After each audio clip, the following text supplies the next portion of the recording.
Hello friends, எல்லாம் எப்படி இருக்கீங்க? இன்றைக்கி நாம் சுவையான அவல் கேசரி செய்ய போகிறோம்.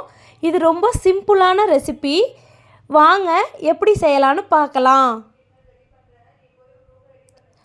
கடாயை சூடு பண்ணி அதில் 1 கப் அவல் சேர்த்து 2-3 மினிட்ஸுக்கு ட்ரை ரோஸ்ட் பண்ணிக்கோங்க.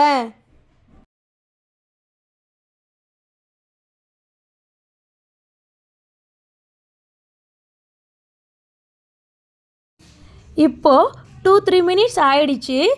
நல்லா அவல் வறுபட்டுருச்சு. இதை நாம் ஆற விட்டுக்கலாம்.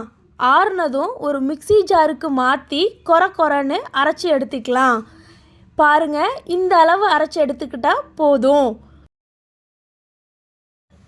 கடாயை சூடு பண்ணி அதில் ஒரு 2 ஸ்பூன் நெய் சேர்த்துக்கலாம்.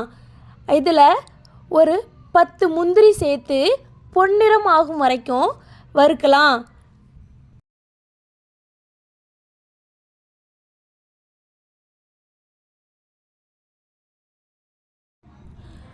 முந்திரி பொன்னிறம் ஆனதும் ஒரு 10-15 திராட்சை சேர்த்து உப்பி வர வரைக்கும் வறுத்துக்கலாம். முந்திரி திராட்சை பொன்னிறம் ஆனதும் வேறொரு பாத்திரத்தில் மாற்றி வச்சுக்கலாம். அதே கடாயில் 1 கப் அவலுக்கு 2 கப் தண்ணி சரியாக இருக்கும். தண்ணி நல்லா கொதிச்சு வந்ததும் பொடிச்சு வச்ச அவலை சேர்த்து நல்லா கிளறி விட்டுக்கலாம். அவல் சீக்கிரமாக வெந்து வந்துடும். அதனால் கைவிடாமல் கிளறிக்கிட்டே இருக்கலாம். அவல் கொஞ்சம் வெந்து வந்ததும் கேசரி கலர் கலந்துக்கலாம். கேசரி பவுடரை டைரெக்டாக கலக்காமல் நாம் கொஞ்சம் சுடு தண்ணியில் அதை மிக்ஸ் பண்ணி கலந்தோன்னா எல்லா பக்கமும் ஈவனாக மிக்ஸ் ஆகும்.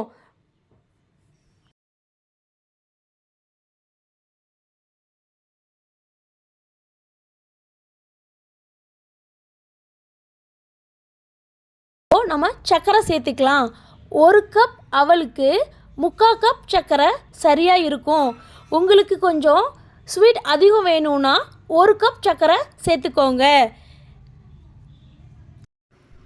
சர்க்கரை நல்லா கரைஞ்சி வந்ததும் நாம் கொஞ்சம் நெய் சேர்த்துக்கலாம்.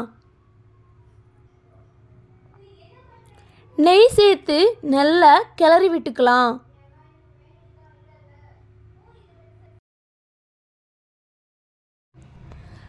அவல் நல்லா வெந்து வந்ததும் ஏலக்காயை பொடிச்சு சேர்த்துக்கலாம். கடைசியாக வறுத்து வச்ச முந்திரி திராட்சையை சேர்த்து கலந்து இறக்கிக்கலாம்.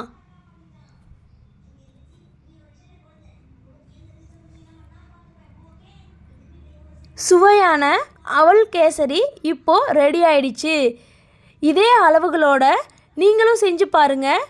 பிடிச்சிருந்தா லைக் பண்ணி ஷேர் பண்ணி சப்ஸ்கிரைப் பண்ணுங்கள்.